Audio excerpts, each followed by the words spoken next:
আসসালামু আলাইকুম, welcome to my channel Anika's diary. আজকে আমি আপনাদের দেখাবো আমের জুস।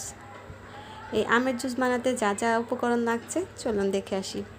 প্রথমে আমাদের লাগছে 3টা মাঝারি সাইজের আম। আমি এটাকে কেটে ভালোভাবে ধুয়ে নিয়েছি, ছোট ছোট টুকরো করে ফেলেছি। তারপর এখন আমি ব্লেন্ডারের মধ্যে দিয়ে দিব আম আর হাফ চামচের মতো পুদিনা পাতা।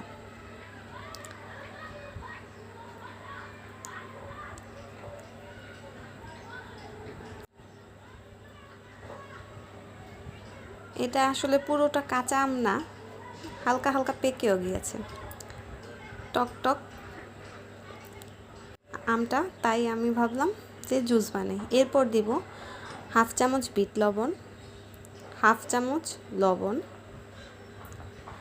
ধনিয়া জিরা গুঁড়া হাফ চামচের মতো, আর দিয়ে দিব 2 চামচ চিনি। চিনিটা আপনাদের পছন্দ মতো আপনারা বুঝে শুনে দিবেন। আর দিয়ে দিব আধা কাপের মতো পানি।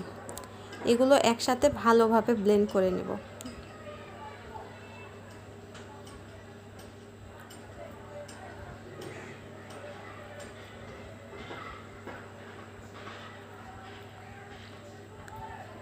দেখেন হয়ে গেল আমাদের জুসটা পাকা আমের।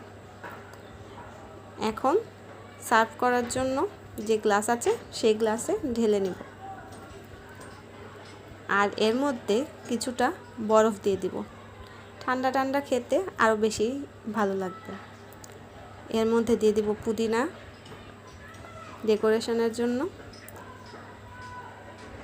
ব্যাস তৈরি হয়ে গেল আমাদের আমের জুস। আপনারাও ট্রাই করে দেখবেন, অবশ্যই ভালো লাগবে।